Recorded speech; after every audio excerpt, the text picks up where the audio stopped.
right, let's completely change gears. Let's throw business in the bin. Gears. Okay. And let's have some fun. I want you to tell me the story of either the favorite photo you've ever taken or the favorite shoot you've ever been on, and the story behind that, why it's your number one. Man, I really struggle with choosing favorite shots or favorite shoots. Me too. Just because when I was studying design and learning to sketch, like as a designer, sketching is the basis for all communication in that industry. If you need to communicate an idea, you have to sketch it down so that other people can understand it. Yeah.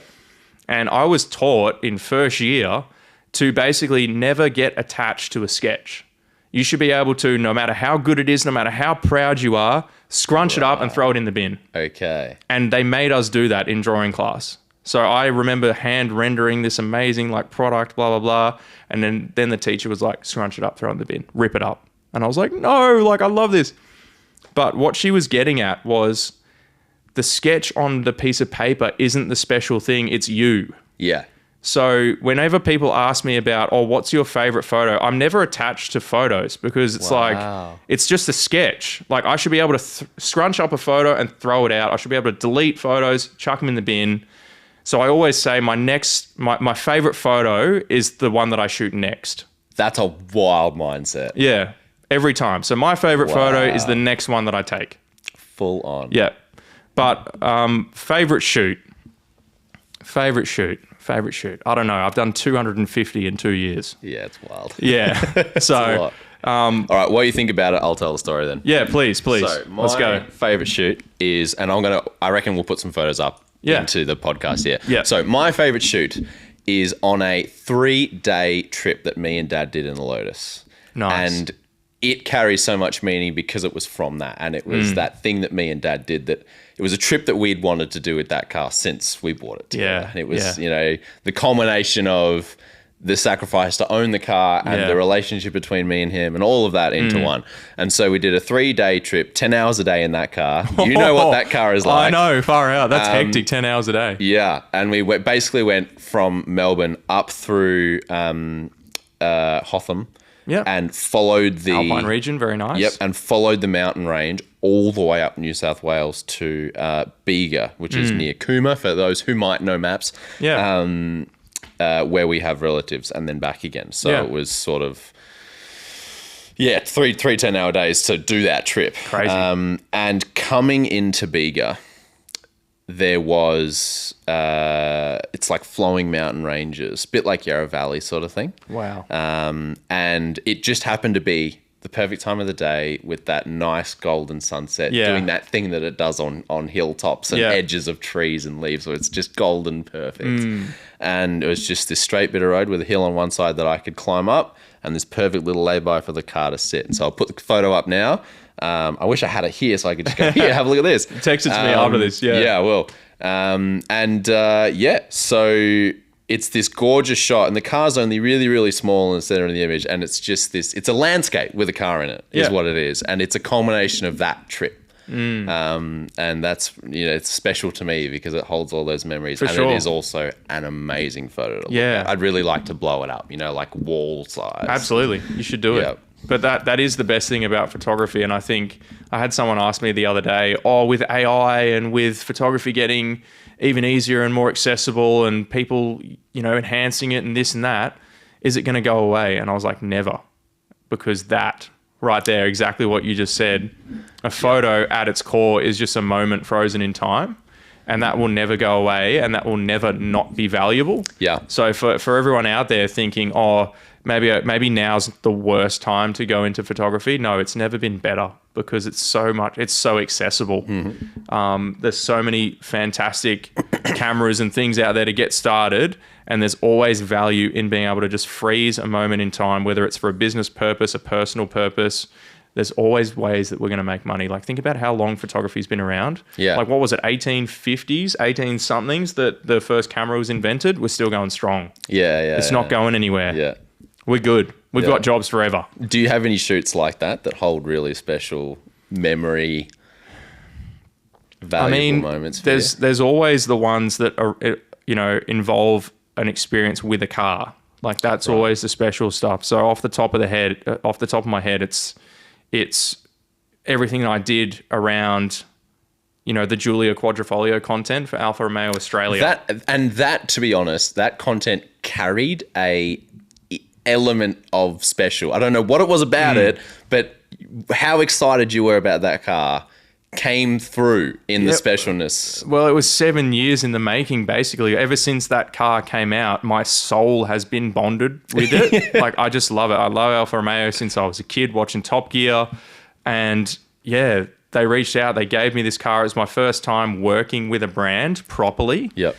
On some actual like targeted work, which felt amazing. It felt like this insane achievement that I was able to pull this off and get this linkage.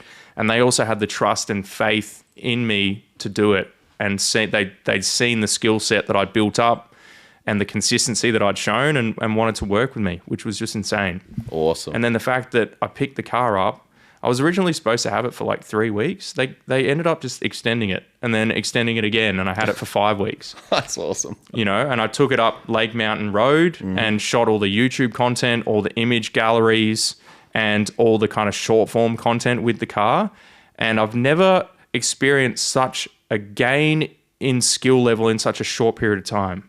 Wow. Like over those first 2 weeks with that car, I probably accelerated my photography growth by 6 months because like I properly planned a shoot more than I ever had in my career prior. Right. Like I literally had a full idea of exactly what I wanted to do. Shots, like videos, long form, short form, everything. I knew exactly what I wanted to do. And then I upgraded the gear so that I could pull it all off, bought like suction mounts so I could mount the car, like the camera to the car, mics, all that so that I could really like just elevate the quality of everything. And then, got up to the top of Lake Mountain Road after a 3-hour drive, and it was like totally deserted. It was just me and this car, my dream car that I'd just been given, bit of misty weather coming through, and I just started taking photos. Awesome. And then after that, shooting all the videos, and then came back the next weekend and finished it off. And then I took the car to the Formula One track and did a photo shoot on the F1, the Melbourne Grand Prix, Australian Grand Prix track. Then I did all of Targa Classica with that car and shot photos. Yeah, I put like, while I had the car in my care, so like something like 6,000 Ks on it in like 5 weeks. Nice. 6,000 to 8,000 Ks. I just smashed it. And by the time I was giving it back, it felt like it was mine. So that's awesome. I had my heart ripped out when I had to give it back. So watch this space, but I'm getting myself one of those. Nice. Yeah. I don't know when, but I'm getting it because as I said, my soul is just bonded to that. So yeah, man, I think that's it. That gallery, that body of work that I put together, the level up in skills that I experienced in such a short period of time, the fact that I was working with my favorite automotive company in my favorite car that I dreamed about, sitting at my desk at my 9-to-5 job, dreaming about this car. Yeah. That's definitely it for me. That's Best amazing. Experience. That's amazing. How good is the roads up there? Because that's where we went in the Lotus. It's just... I mean, you made me almost vomit. Did you actually vomit? No, I didn't. But I probably should have, because it would have made me feel much better, much faster. Remember, I was just green sitting next to you. Like, you were just munching on a pie. And I'm just like... oh, yeah, because we went to the bakery in Marysville. And I'm just like, I just want some orange juice, please. So, yeah, man, the roads are awesome. And I think that's one of the reasons why the content did well too. Not only the car, but also the location and the timing of releasing the content was when that, Series 4 just facelifted for the final version of the Giulia Quadrifoglio had been announced. So that video on YouTube, that full length 25-minute video has got like 400,000 views. Wow. Yeah, which is crazy for me. My channel's at like 180,000 subscribers. So, 400,000 views is pretty big for me. And that was my first long form video in like 12 months. I've only done 2 long forms on the channel, and that's the second one. I've watched the long form. I'll have to go and watch that. There you go. Check it out. Yeah.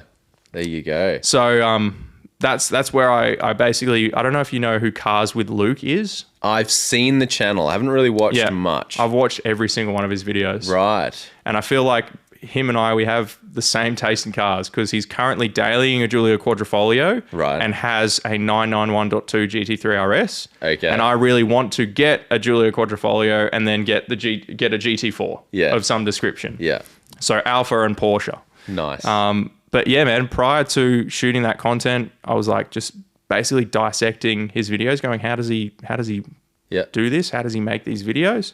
I'll have to watch some and then putting my own spin on it. Wow. Yeah. Okay. Because I knew that I didn't want to do a traditional automotive review. That's not what I'm about. I don't want to sit there and be like, it's got this much horsepower and it's got this and this. Like for me, cars are all about the experience and the emotion and the connection to the machine. So that's what my YouTube video was about. It's about me driving my dream car. Basically, that's what the whole YouTube video is about. And sharing, I also shared the story of how the whole how the whole thing came about with Alfa Romeo, like how it happened, how I grew on socials. They just ignored me for like 12 months when I sent a little DM in. Yeah. But because I stuck at it and grew my little reputation, then they hit me up, and I think more creators need to share that side of things. Okay. Not just the cookie cutter sorts of content, but how did you actually get this car, bro? Yeah. Like, how the hell did you get that? Yeah. And why are you so excited? And what does it mean to you? Yeah. And like, that's what the video is about. And I think it just resonated with people too. That's so cool. So I want to do more stuff like that. I want to do it with you guys, and I want to do it with the Benzina boys as well. Taking cars out is take so cars much out. Like that's why I got into this space, or that's I think I've realized now what I want to do with all this photography, automotive content creation stuff. I just want to bring people along for experiences while I take photos and also with these cars. And I want to just keep pushing my skill level until I'm just like one of the best in the world at that. I've got a long way to go. Yeah. But man, am I excited for the climb? That's so cool. That is so cool. So tell me about your Targa Florio experience, or Targa Classica. Targa Classica, as it's now called. Yeah, that was awesome. I had I actually met James Lawson, who's the son of the Lawson family. Absolutely amazing people, like the most down to earth, most genuine people I've ever met. I actually really need to catch up with James. Like, I haven't spoken to him in a little while. I really want to catch up with him. He's been in my thoughts for the last few weeks, and I'm like, I need to, when people are just, they're in your head, you just have to reach out. Yeah, so I need to do that. But I met him because I did the charity drive days, track days, like coverage last year. Yes. Which was an amazing experience too. Like, and this has got to be another one of those. I did a job for one person who introduced me to another person who. So basically, I was working for Benzina. They introduced me to a guy. That guy introduced me to Jordan Lamanna. Yep. Who's the son of obviously the Lamanna family. Blah blah blah. At a track day, I got introduced. Jordan was then like, hey, come and like shoot all the coverage for charity drive days. Can you do it? And I was like, yes, I would love to. That'd be amazing. 4 of the most hectic days of my life, or 3 or however many days.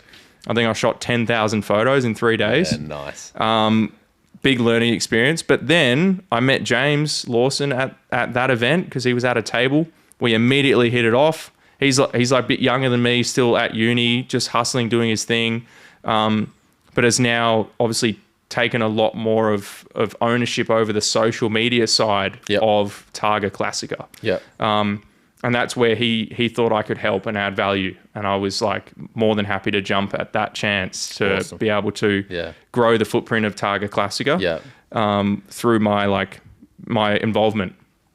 And the timing was perfect. Alfa Romeo gave me the Giulia Quadrifoglio, and then I made all the content with it. I had 3 weeks, but then they extended it for the extra 2 to cover me doing Targa Classica in the car. That's so cool. And they had already chatted with the Targa Classica guys to send some cars and all that. Yeah, because they're already very heavily Alfa so they're Romeo. already, the linkage is there. Nina and Rachel at Alfa Romeo Australia, absolutely lovely, 2 of the best people to work with. So I basically found myself at the start line of this classic car rally, and I was in the back, like the bottom field, because we were in like the newest car. Yeah, correct. There's a separate. So basically, there's different groups. Is it still called the Legends category? Yeah, for sure. Yeah. And then we drove some of the most amazing roads, places I've never even been before or seen before. And then the whole way I was documenting the process with the camera and GoPros and taking photos. And again, it was another one of those periods of time where it was just a level up in the skills. Yep. And because of shooting the short form and long form content that I did in the weeks prior, it prepared me perfectly to then cover this event. Nice. So it was just this perfect storm, really.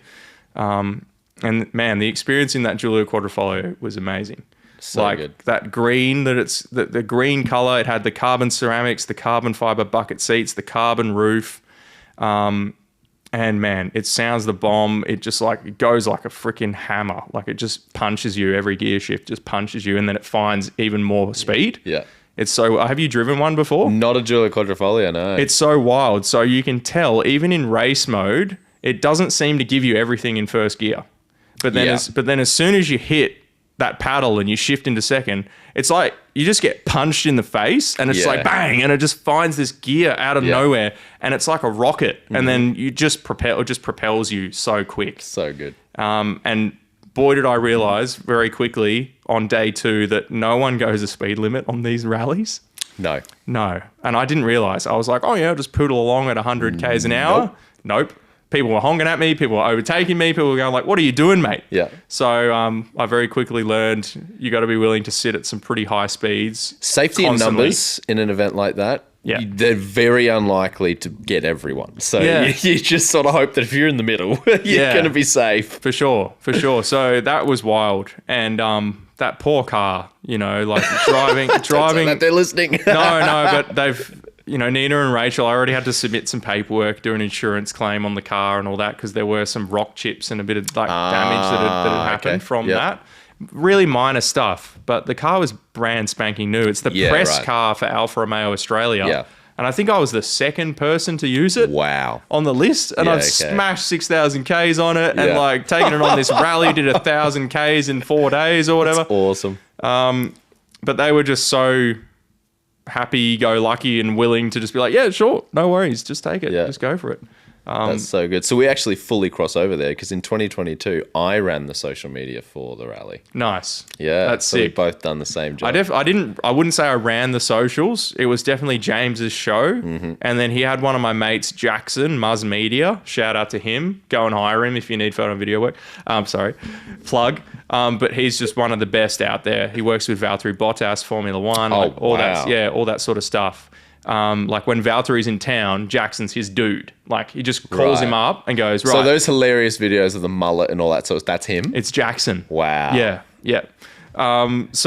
He was doing the coverage as like purely photo, video, media guy, and I was doing it as content creator, social media person, bringing people along for the experience. Yeah. So yeah, after it all wrapped up, went to Formula One, and I was in the Targa Classica area at Formula One, which was really cool. Yeah. And then I got down to work after that, and that's where I had to, put out a bunch of content. And I decided to do one short form video and one image carousel a day for 4 days to document each day. And they both went up on the Targa Classica socials and mine. Yeah. So boosted their followers, boosted their reach, all that. But then, for whatever reason, TikTok did not like that content, because I post across everything, Instagram, TikTok, YouTube, and I got banned on TikTok. I had nearly 200,000 followers on TikTok, and they just banned me. I tried to appeal it, and then they just blocked me from appealing. I wonder if it was if it had anything to do with, even though it wouldn't have been, but driving it dangerously on the road. Well, I never showed speeding or anything like that. And the amount of videos that you see people doing burnouts, you wonder. But I think it was because I had a car mounted on the interior of the car facing me, and I was like talking to it. Yeah, okay. And I think that's what they thought was like dangerous actions. So they flagged me as like dangerous actions and then blocked the account. So full on.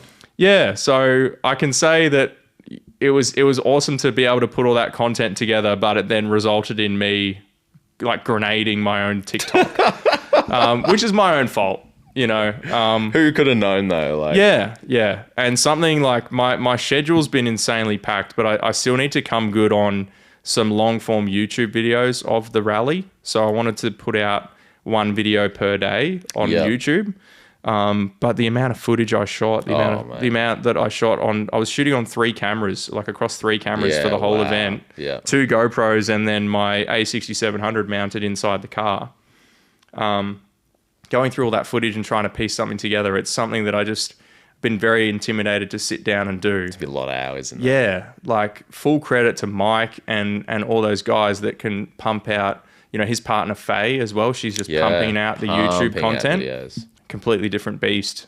Yeah. You know, like YouTube is a monster. Yeah, I'm very comfortable on that short form content area, pumping those out daily. But long form, I just cannot wrap my head around it and just push those videos out. Yeah. But I need to, and I need to reach out to James. I need to get these long forms done. Yeah. And I think timing wise for Targa Classica, it's pretty good because we're coming up on next year's event. Yeah. And we're pretty much halfway in between, you know, the end of this year's event and then next year's. Yeah. So like injecting a bit of like PR, a bit of content into it might be good. So yeah. Anyway. Did you give the competitive element a go? No. Okay. Well, we tried. I was there with my fiance Florence for the whole trip, which was awesome. But we were both just so confused by like the timing zones and the speed. Yeah. So I ended up just flooring it through most of them. And just like race mode, you know, just bah, bah. So for those who don't understand, the Targa Flora, it's an open road rally. Targa Classica, I should say now. I should stop calling it Flora. It's an open road rally. So you'll drive from the peninsula to Gippsland over a day. You'll do 200-300 Ks. And throughout the day, there are a whole bunch of what they call stages. And they're time trials, but call them 500 meters long, and every 100 meters or so there's a little black tube with air in it across the road, and they give you a book with, all right, there's 4 tubes and you need to hit each tube at an exact time. So like 4 seconds between tube 1 and 2, 3 seconds between tube 2 and 3. Oh god. And you have to, your tires have to hit that tube to the 0.000th of a second as close as you possibly can be. Yeah. So that's the competitive element. So it's really slow speed. The maximum speed that you'll ever get on one of those is 40, 50 Ks an hour. Yeah, it's probably 40. Like that. Yeah. 40 Ks. You spend the most time doing 20 or 30. It is really hard. Yeah. It is way harder than it sounds, and watching the pros do it is unbelievable. Well, they've got all these devices stuck to the windscreen, and the guys like pro, and they've been doing it for years. But the reason they do it that way is because there's so much power disparity and speed disparity between the whole field. Yeah. But by doing it this way, they make everyone's equally competitive. Yeah. Yep. So I think the guys that won or came second were in like some 1920s, 1930s Bugatti. And they like won or came second or something. Yeah. So the one way to get an advantage in that form of competition is having a car that you have full control over. Yeah. So new cars like your Giulia struggle a bit because you let off the throttle and the computer's doing all sorts of things to work out. You still just roll. And, yeah. So you have not as much control over being totally precise. So in 2022, me and Rob won it, which is pretty cool. In the R8, we won it. Yeah. Whoa. Because we did it 3 years in a row. So we had a lot of practice. Dude, how come you weren't on this year's event? Money and time. Okay. Because it would have been sick to see you there. Yeah, dude. it would have been awesome. What the hell? So Linda keeps wanting me to come back, but me and Rob are just spending way too much time and effort racing. Yeah. Proper racing. Yeah, proper racing. And now with the kids and everything, disappearing for a week is really hard. Yeah, it's not a thing. Yeah. So, I mean, circumstances change, but we got to do it for 3 years in a row. That's pretty good going. Which is awesome. And you won it. And yeah, the third year we won it, which was mad. It was mega. Amazing. So that's a lot of fun. That's a huge achievement. And so the way we did it was Rob was driver in the R8 and I was passenger. And I've got an app on my phone. I've still got it just in case we ever go back. Yep. And the app's basically it's like a normal Apple timing app. I still have the apps too. But it allows you to set up, like 6 different timers, right? With all the different times on them. So we go, before we get to a stage, we open up the book and go, all right, so this is 4 seconds, 3 seconds, whatever the case may be. Yeah. And I'd plug 4 seconds, 3 seconds. Yep. And then I would literally sit on the windowsill, hang out the car so I can see the tire on the ground. Oh, wow. And then as he would hit each tube, I would hit the timer for each for the next segment. Yeah. And then he would have an AirPod in and it beeps down to 0. And so he would have the beeps telling him how long he's got until the next thing. Hectic. And then as he hit it, I had to be as accurate as I could with when the tire hit the wire to start the next timer. And hopefully my timer is accurate enough that the beeps are accurate at the other end. And that's how we did it. Sometimes the timers can screw you over. And that's how we did it. And it worked great. We only had one moment where the stage was a dead straight line, a U-turn, and a dead straight line back. Yeah. And the time on the point to point where the U-turn was quite short. And I'm sitting on the windowsill on the passenger side, the left-hand side of the car, and he reefs it right, and I nearly get flung out of the car. Like, it was not safe. No way, bro. Come on. You could have ended up under the wheels. Him in the face. My legs are all through the cabin. It was wild. But yeah, so that's how we did it. Wow. And it's a form of competition that, sort of like you, in the first year that we did the event, we had no idea. No. And we were like, what is But the fact that you learnt it so quick and then won it, that's and insane. It's one of those things where bro. if you don't fully dive into it and involve yourself, it just doesn't make sense, and it's just annoying, and you don't really enjoy it. But if you that was us. Yeah, 100%. Yep. And that's most people, because half the people signing up for the rally have no idea that's even a thing. Yeah. But once you dive into it, you go, all right, we're really going to try and nail this. And you come out for a stage and go, oh, I think I buggered up the second one. And then you get the results and you go, yeah, there's the one that I stuffed up. We did that one really good. It just starts to get really gets good. Addicting, yeah. Well, dude, we were struggling to just follow the book. Like, but we got lost. We went an hour and a half in the wrong direction, and then had to come an hour and a half back. Yep. This was on the first day. Like, we were so confused by all the directions. It's a separate language. And I was just like, just plug it into the GPS. Let's just find our own way. Like, God. Yeah. We had, like, on the first day, there was this, like, great celebration with ice cream and food and all the cars parked up in a great park. By the time we got there, everyone was gone. Yeah. And then the YouTube video that'll come out is just me standing there going, so everyone's gone. But we made it. It was a tough first day. I was all sunburned. So it was like, it was a tough first day, but we made it. And I'm like trying to be a bloody YouTuber, even though I suck at it so much. I'm just posing. I'm just like channeling my inner scene through glass, trying to get through it. So, right. Yeah, 100%. Do you feel like a numpty with the camera going? Yeah. Hey, guys. I really do. Who's looking at me right now? Like, yeah, I really do. It just, I don't know. I know that it's just something that I have to get better at with reps. 100%. And the longer I delay it, the more painful it's going to be, because I know that even something like this is going to be really good because people get to like see my face, because all the work that I do is POV. It's just GoPro strapped to the cap, and I just go and do everything. Yep. But, you know, as part of this whole social media thing, like, it's important that you put yourself out there as well. So I need to get better at that. But, man, congratulations on that win of bloody Targa Classica. Was it Targa Classica? Blow my own horn. It was Targa Florio at Targa that point. Florio. Yeah. Okay. Yeah, it's good. It was a crazy. lot of fun. I love to go back because we love that. And it was such a cool, it's a holiday. It's a week-long car holiday. It is. For us, the best mate, you know, you're doing in a supercar for a week with your best mate. Yeah. 5-star hotels. Yeah. Like, and some of the best people around. For? I know. Oh. So that was a really cool experience. I think, the start of the year was just full of crazy experiences, and then I did all the travel, which was insane. And now I'm just like wrapping up the end of the year back in Melbourne, just trying to refocus on some like business stuff and getting back out there and doing stuff like back this. Into a bit of a routine. Yeah, man. Yeah, for sure. Mike was big on that after his Europe trip when he came back. He was like, Europe was amazing, but oh my God, I just need to get back into a routine because like I've been so scattered for so many months now. Yeah. And like when I was in the UK, it's something that I didn't really share with anyone, and something you'll probably never see on social media because it is so like you just share the best bits and you just can't help it because people don't want to. They're not watching your videos really to get dragged down. Oh, look at you, some dude, 800,000 followers complaining. It's like nah. But yeah, it was hectic because I didn't leave myself any days of rest and recuperation. It was like shoot 5 cars, then get back to the hotel super late, try and dump the footage and the files from the GoPro and the SD card, charge up all the batteries, pack all the kit, have a shower, post content for that day, and then wake up and do it all over again. Yeah. And then the next day, you're driving 12 hours from Stirling up in Scotland down to Brighton for Goodwood. Yeah. And then the next day, up early, Goodwood. And then the next day, do the same thing. And then the next day, drive to London because I was hosting a photo walk in London with 3 other amazing creators. We had like 500 people show up. Wow. So we're just like leading this group around. And then day after that, flew to Germany. And it was like the same. That's wild. Yeah. I'm still trying to piece together like what even happened. Yeah, you won't remember half of it. Yeah. So it was a very steep learning experience, but I definitely know where Mike's coming from, where you just get so frazzled and it's just this constant pace. And I pushed myself past breaking point on that trip. But it was the first one. Like I've now learnt that I need to build in days of nothingness, almost either side. And I'm getting old, mate. You know, I'm 31. Like I can't keep up with you young whippersnappers anymore. You know, I can't do it.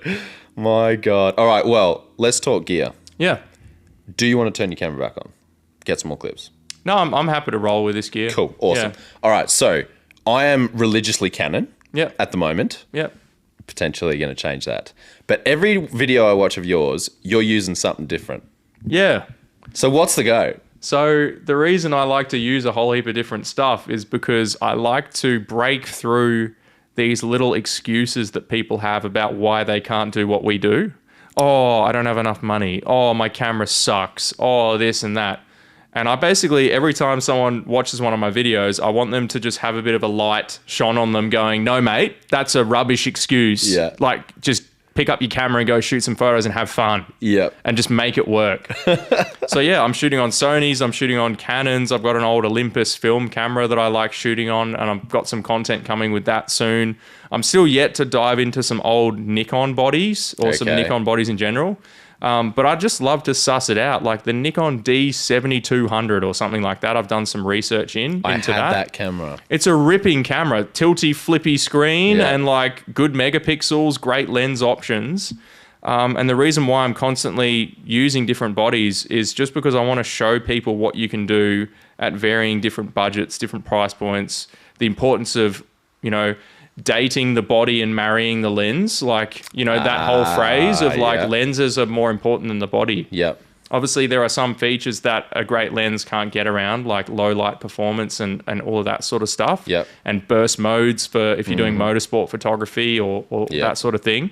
But for the most part, you just whack a solid lens, f2.8, f1.4, you know, great sharp optics, all that, onto a half decent body and you're away. So are you using adapters? How do you deal with the brand correlation? I just have how many? I've probably got 10, 15 lenses. Okay. Yeah, across all the different, like some for Canon, some for Sony. But okay. I'm definitely primarily a Sony shooter. Okay. Like I love everything to do with Sony. I'm a PlayStation gamer since I was a little kid. Yep. So, and I just think at the moment, currently in the market, Sony with their camera line, their lenses, they're not putting a foot wrong. And I think you got to agree with me on that. You know, they're packing 10-bit 422 log footage into the ZVE 10 Mark II that just came out, which is their entry-level vlog camera. Mm-hmm. You can shoot in 10-bit 422, 4K 60. Yeah. In that camera. Yeah. And what's the price point on that? I don't know. I haven't checked, but I think sub $1,000. Oh, that's wild. Yeah. That's wild. And like great build quality. Whereas you look at something like the Canon R50, R100, they're turds. They're plastic fantastic, you know, and the lenses that are available for Canon APS-C systems are atrocious. You know, now that the RF lens mount has been opened up, thank God, then Sigma is now starting to release APS-C lenses. They just did the 18 to 50 2.8, just came out. Okay. So I'm going to pick up one of those and use that. I want to grab one of those entry level APS-C mirrorless cameras from Canon just to test it out. And again, show people, hey, for this much money, you can still get these images. Yeah. But I really don't like I'm really big on any brand that I associate myself with or use or whatever. I've been like this my whole life. I want to make sure that they mirror my values. And for Canon, for years and years, they protected their RF lens mount. And that's not something I could support. Right. Just because I hate gatekeeping. Yeah. Like I just showed you, like I said to you, I've got all these paid products, but I just give them away all for free anyway. Yeah. But people still buy them. Yeah. You know? So I hate gatekeeping. That's what Canon were doing. They were scared of the competition of third parties coming in and stealing some of their lens revenue.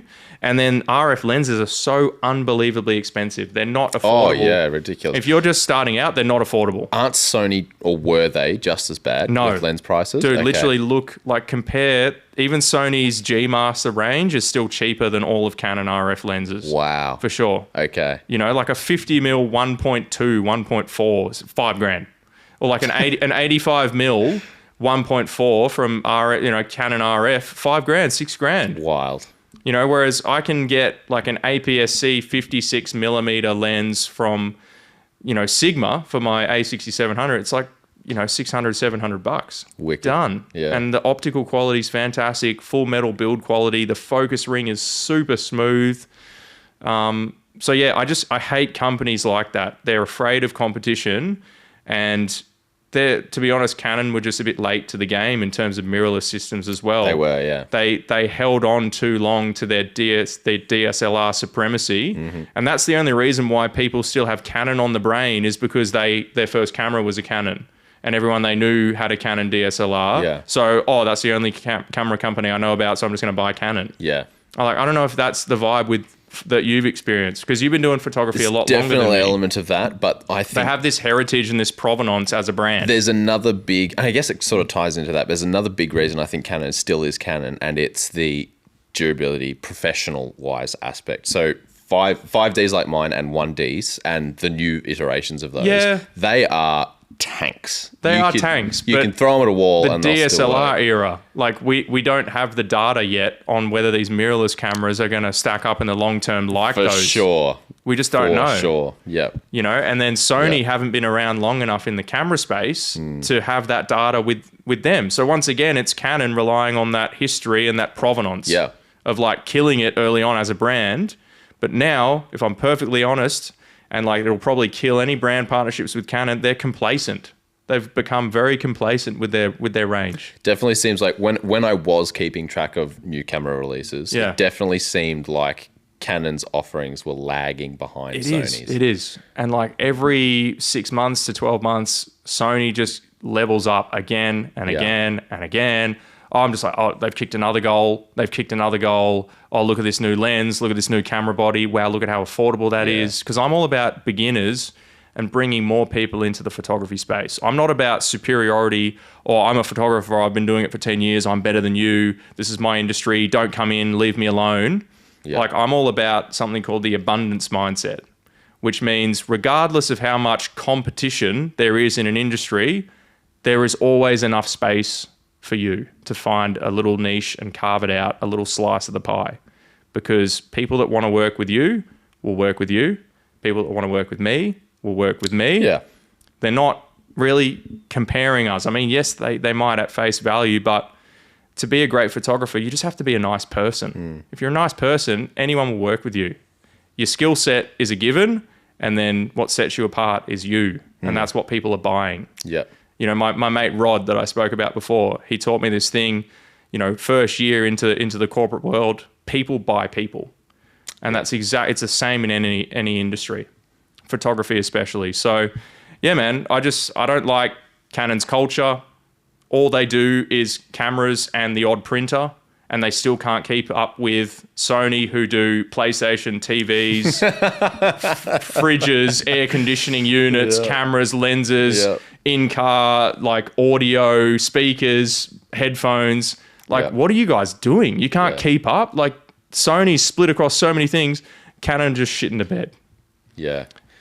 So anyway, you can tell I'm passionate about it. And look, I'm considering the switch. I mean, to be fair, my 5D4's getting old now. Yeah. It's an old girl. But even still, I've used Sony's twice now. Once with Mike when we did the Extra 220. Yep. And once with another motorsport guy when we went up and did this random video for a shire in the middle of nowhere. Yeah. So one photo and one video. And both times there were elements of those cameras, especially in the low light, where I just couldn't believe what they were doing. Yeah, it's video performance, low light performance, and autofocus. Yeah. Boom. Yeah. Wild. And then people will say, the operating system's better on a Canon. It's like, it doesn't matter. Like, regardless of the camera, in like 6 months or 3 months of you shooting every single day, it'll be telepathic anyway. Yeah, exactly right. Yeah. I can use my A6700 with my eyes closed. I don't even need to look because I just know where everything is. Yeah, yeah. I definitely suffered a bit with that. Like, But that's what happens. You swap from Android to Apple, the same thing will happen. Doesn't mean the operating systems are bad. Tell me, are there any Sony cameras that have touch to focus on the screen? Yeah, mine does. Okay. Yeah, all the new ones do. Okay, perfect. You just tap, focus. Yeah, both the ones I used didn't have that, and I really missed it. Because my 5D does, and I rely on that. Yeah, for sure.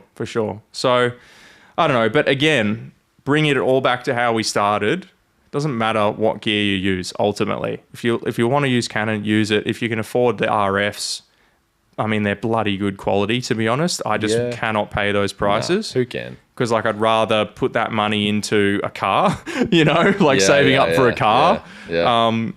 And that's still why I shoot on APS-C as well. I'll make that switch to full frame, Sony full frame in the near future. But for the moment, I'm just loving the portability and the usability of APS-C. Yeah. I traveled around the UK and Europe with a camera bag that's tiny. It's literally the cheapest little low pro camera bag that you can buy, the cheapest half decent one. In there, I had... I think I only brought my A6700, but I think I brought like 6 to 8 lenses in the bag, 2 GoPros, all the batteries I could ever need, all the filters I could ever need, you know, the GoPro clip for the hat, the chest mount, and all of that fit into a tiny little bag with room to spare. You know, and that's what I love about it, because I can fit a 24 to 70 mil equivalent lens in my pocket. I can fit an 85 mil lens equivalent in my pocket. That's so cool. It's so good. That's so cool. cool. I'm loving that life, but that full frame switch is going to have to happen, because when I was in the UK, I did steal a couple of my mates' full frames for a little while and use them, and God, they were good. Yeah. Like 6400 ISO, no noise. Yeah, that's wild. Whereas like on my APS-C, it's like 1000 ISO, noise that's what out my the Canon's wazoo. like. Yeah. No good. So yeah, man, we could definitely keep going on about gear. We could. All right, so you've got to go off and do your thing soon. So we'll finish up. I want to talk, final subject, a little bit about cars. Yeah. So where's your passion for cars come from? It really comes from my dad. Like, oh, voice crack. I need to get some more water. But yeah, it really comes from my dad. And I think like you and I, we just grew up in this perfect storm of Fast and Furious, Need for Speed, and Top Gear. Yeah. And those 3 things combined, when you're under the age of 10, it was just churning out petrol heads. And I think that's one of the reasons why the automotive community is so big and thriving the way it is right now. Because it was just this car, you know, enthusiast petrol head factory, right? When we were kids. Yeah. So that's where it comes from. Watching all the Fast and Furious movies 10 times each, playing all the Need for Speed games. You know, my first one was Need for Speed Underground 2 back on the PS2. And then I've played pretty much every single one since then and loved it. And then, watching Top Gear. Like I can still quote almost word for word Jeremy Clarkson reviewing the DB9. It's like a jag and drag. It's an XJS and a party frock. This new car's built in a brand new factory, blah, blah, blah. So you know, good. like I can quote almost like all these different things.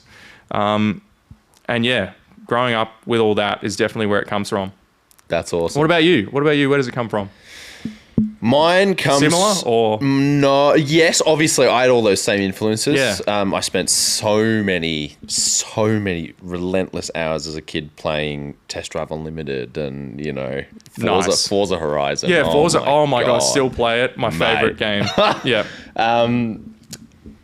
But mine really stems from a love of driving, as you would have experienced when we went out in the Lotus. Yeah. That's really where my passion for cars comes from, is that experience behind the wheel, and how it makes you feel, but also the challenge of the mastery of it, and being good at it, and what it means when you are someone who could do what other people can't behind the wheel of a car. Yeah, it's next level. Yeah, your driving's insane. I'm glad you enjoyed it. And then I jumped in and you saw from the video I put out, it was like 2 second, 3 second gear changes. Yeah. And I'm like, I just couldn't. I didn't want to, I don't know. I don't have the coordination, the dexterity. So good. Yeah, so Dad I did hockey like 6 days a week, ice hockey, when I was growing up in high school. Crazy. And we lived on Mount Dandenong. Yeah. So we'd get home at 10, 11, 12 o'clock at night, and Dad would be like, quick mountain run. He had the Golf GTI, and, you know, several times a week. So really, it's your dad then. It's not a love of driving. It definitely. It's like the love of driving that's come from my dad. Yeah. 100%. Yeah, you're right. You're 100% right. You got to give him the credit, mate. Yeah. Come on. Mate, I'm giving shout out to my dad, the credit. All right? Shout out to your September, dad too. Father's Day. There you go. Yeah. So that's where mine's come from. So based off that video that you posted driving the Elise, and how shocking that was. It did well though. Lots of people you're currently driving, what is it? A Julia? Just a base model Julia. Just a base model Julia. And you got that because it's an accessible version of the Quadrifoglio? I bought it during COVID, and there were only so many cars available. The market was absolutely terrible. Yeah, right. When you can get anything, It was like bugger all for sale. So I was tossing up between a Golf GTI original 7.5, Mark 7.5. I was also a BMW 125i M Sport, and then the Giulia. Okay.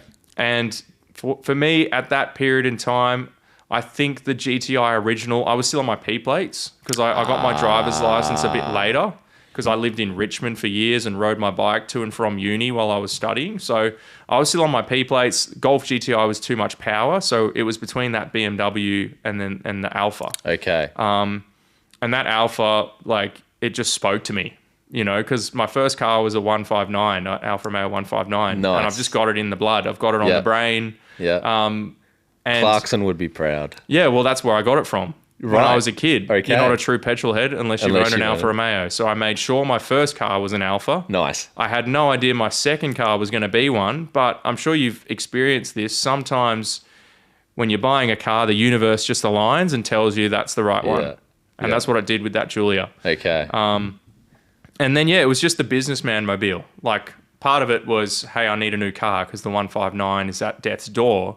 But then also, hey, I'm this corporate dude sitting in 9-to-5 traffic wearing blazers and suits and button-ups and stuff. And it suits. So I got to like look the part sort of thing. I'm kind of only just admitting it now for the first time, actually. But there was a bit of that in there. And that 125i M Sport thing was a little white. It was white as well, a little hatchback. Just didn't fit the vibe. Yeah. And then, rear-wheel drive, decent power, I think 190 horsepower, but can be tuned up to 280 easily because it's got the same engine as the Veloce, just detuned. Right, okay. Beautiful aluminium paddles, really driver-focused interior. Like, I mean, you know how much I love the Giulia. So So what's next? How are you going to get yourself into a manual? Well, I mean, GC4 that I'm staring at. But that's the goal at the moment is... I'd love my 2-car garage to be a Giulia Quadrifoglio and a Cayman GT4 or a 718 GT4. Yeah. In the next little while, I'm probably the time frame for the Giulia is a bit longer because I've kind of decided in my head after experiencing the brand new factory fresh car coming from Alfa Romeo Australia, I kind of want to order my own.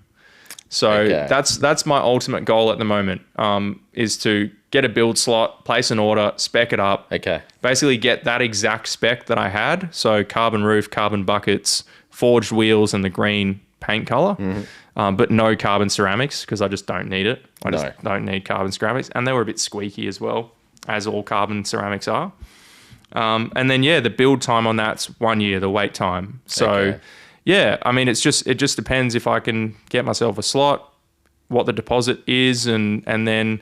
They're still only automatic only in Australia. Yeah, still ZF auto box, which is great. That'd just replace my current Giulia, so that would become my daily. Yep. And then place the order for that, sign the contract, they go away to build it, takes a year, and then in the meantime, get myself a Cayman 981 GT4 or a 718 GT4 in a manual, and that's like my proper first sports car. Nice. That's kind of what I'm set on at the moment. So I'm hoping in the next sort of 6 to 12 months, but we'll see. That's a good 2-car garage. Yeah. But I'm also getting married next year. Myself and Flo, my fiance, we're getting married next year. So we've got to put some money aside for that. And then I tell you what, tax is annoying, isn't it? This is my first full financial year running my own business. And gosh, I wish they taught us this stuff at school. It's wild. I don't know what I'm doing. It's And then I spoke to my accountant who like I just enlisted her services right before I went to Mexico. And she's lovely. And I'm sure she didn't mean to come across like this, but she was like almost in shock at how I could be so dumb and like financially illiterate at 31. Yeah. She was like, bro, like, how are you alive? Sort of thing. Like, I'm like, I'm just an employee. Like, I've just been an employee, mate. I don't know any of this. So I'm working with her at the moment to just try and unpack all this rubbish and level up my knowledge in the financial space. So we'll see. Once I get through all that and the dust settles and we look at the wedding and all that sort of stuff and go, right, how much is the venue deposit? And then go from there. Because we're getting married in the UK as well. Oh, wow. Yeah, because I was born in the UK. Okay. All my family's over there except for like my parents and my siblings. So we're going to get married over there. And yeah, after that, we'll just see. We'll see what happens from there. But the thing I love about the Julia Quadrifoglio thing is I can place the order, soon. Yeah. And it's like 12 months before I have to pay for it. Just as like a 10 grand deposit or something like that? Or what? I don't even know. I need to work it out. Yeah. Zagami Alfa Romeo, shout out. I'll be working with them on that. And then, 1 year before I have to start paying monthly, I always finance all my cars just because it's the best way to buy a depreciating asset instead of putting all your money into it. I can take that money, I can put it into the S&P 500, I put it into shares. I can have some cash sitting around in an emergency fund. And you can actually work on growing your wealth as opposed to just pumping everything into a depreciating asset. So who's taught you all that? I just picked it up on YouTube. Nice. Yeah. Because before I started the photography stuff, I was like, was at my wit's end with the corporate job and figured that I wanted to be an entrepreneur. Yep. So I was like trying to suss out how I could start making my own money. And the rabbit hole led me to that. So yeah, man, we'll see. If I pull it off, you'll see. You'll be driving both cars because we're going to go for a drive. Mate, I'm keen You're to going go to for a take drive. one, I'll take the other. We'll drive and we'll swap. I'm keen. Yeah. I'm keen. So we'll go for some driving lessons. Yeah, we'll see.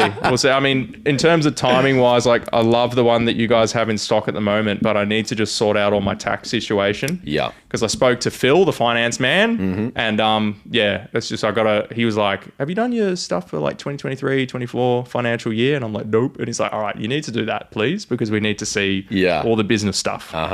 No, I spoke to him afterwards. He was like, it's a cool business he's got there. Really? Yeah. Yeah. It's cool. And it's entirely out of my passion. Same as you. Like, we love what we do. And I won't bother with the cliche saying of, hey, if you love what you do, you'll never work a day in your life, because we do really work. But the difference is that I've realized since quitting the 9 to 5 is every second that I spend sacrificing and working and suffering now is for me. 100% for me. I get all the upside, all the bonuses, everything that comes my way is as a result of that. Whereas before, it was me growing Monash University as a top 50 university with all this money and ripping students off and putting everyone into debt. I really hope no one from Monash sees this. Hello, if you do. We could talk about universities and the dark stuff that goes on behind closed doors at universities. All right, well, let me just quickly check the list, make sure there's nothing we had to touch on. I don't think there was, so let me have a quick look. Cool. 30-second, we haven't even answered any of the questions. All right, 30-second fire round of things that we haven't talked about yet, but we've sort of run out of time. Okay, so TikTok versus IG. 30 seconds. Go. Instagram. Wow. Do I need to go into more detail? Why? Okay. So TikTok, you can grow an audience very quickly on TikTok. And if you're willing to put yourself out there in front of the camera a lot and really show your personality and lean into it and pump it like 4 or 5 posts a day, you'll grow really fast. But the issue with TikTok is everyone's on the For You page. They're not on the following page. So the For You page TikTok shows you what you might like, and generally you do because their algorithm's so good. But there's very little audience loyalty over on TikTok, and that's not the audience's fault. That's just how the platform is built. Correct. Cool. Whereas Instagram, a lot more audience loyalty, a lot more like stickability. People will stick with you. Yeah. Top 5 social media influencers for you. Definitely Seen Through Glass. I've been following him for like 9 years at this point. Yep. Who else we got? We got Alex Penfold. We got North Borders. He's like pretty much the number one guy for me. Who else? I mean, I love MKBHD, the tech YouTuber. Oh, yeah? Yeah, he's been around a long time, doing it for 10 plus years. And I love all his content. And that's all off the top of my head. Okay. There's probably more. I've got a lot more. Good Mythical Morning as well. Shout out to Good Mythical Morning people. Oh my gosh. I still watch that. Yeah. So I haven't watched one of those in ages. I've been watching for like 9 years, basically. Wow. 8 years. Yeah. Full on. With my fiance Flo as well. Wow. Like, we've been watching for that long. Yeah. That is awesome. All right, this is broad as hell. Yeah. 30 seconds, photo versus video. For me, it's always photo, just because, I don't know, like my brain just computes photography a little more and composition, and then taking the time to edit and, you know, what I can achieve with a photo edit versus a video edit. I feel like I can express myself a lot more with a photo edit than I can just with video color grading. Yep. But I'm trying to push into video more, but more cinematic, locked off on a tripod, thought out camera angles as opposed to gimbal work. How much harder, and it shouldn't be this way because all the sliders are the same, but how much harder is video color grading than photo editing? It's impossible. It's wild. I just don't get it. Like I do this on a photo and it works. Yeah. And I do this on the video and it doesn't. I'm gonna buy some LUTs. Like one of my mates has some LUTs. I'll support him. Send some money his way. He's got a great tutorial. Shout out Tom Noski. I'll buy his LUTs. So good. All right, thoughts on electric cars? Hate them. Forever hate them. Done. Perfect. And like Goodwood this year, it was a real shame because you could tell that these EV car manufacturers have lots of money to spend, and you can't fault Goodwood for just taking their money. But boy, was it depressing when they sent electric vehicles up the hill. Yeah. Like, just leave them as static displays. Yeah. Just don't, because you remove the emotion from the event. Like, everyone was quiet. And like some people even booed when they came past. Wow. And then you send a bloody Gordon Murray T50 like GTR up the hill next. Yeah. You know, and everyone, like, there's the atmosphere. So hate them. We'll forever hate them. Wow. There you go. Pointless too. Well, on the YTG standard electric car hate topic, we'll end because you've got to go do a workshop class something with tonight. my students. How are you getting them on at 11 p.m. at night? Because they're all over the world. Right. Okay. It's early in the morning in the US. Wow. And in Switzerland and Europe, like Central Europe time, that's a good time for them. So I just rescheduled it. I do alternating time zones every week. There you go. Full on. All right. Well, it's been a pleasure, dude. It's been awesome. Thank you so much for coming on. I've really enjoyed this. I hope we didn't go over time or anything. No. So we've actually gone just long enough that I can split this into 2 and do it as 2 separate episodes. Amazing. So after we finish, I'll quickly record the little in the middle. I hope you've enjoyed the first half. Done. All right. But thank you very much. I hope all the new listeners have enjoyed this and go back and watch some previous episodes. I recommend the start of season 2, episodes 1 and 2 were with Seen Through Glass, Tony and Sam. So go and listen to those. And you've had awesome Mike stuff. North Borders We've on had as North well. Borders on. That was season 1, episodes 3 and 4 were both with Mike. Yeah, please go and support these guys because I'm a listener myself and I really do enjoy the podcast. So please support them. Stick with them, all right? Listen. 100%. And our regular audience, thank you for listening through 2 hours of nerdy camera chat. I know. And business talk. I hope you pulled some value out of it. The business side of things is very which ended applicable. up being the main theme. Yeah, for sure. Awesome. All right. Well, I've really enjoyed this, dude. Thank you so much. Really we'll do another one me. in another year's time when you've got your GT4. Sounds great. Awesome. Thank you, dude. Awesome. Thank you for listening, guys. We'll see you not next week, but soon. See you guys.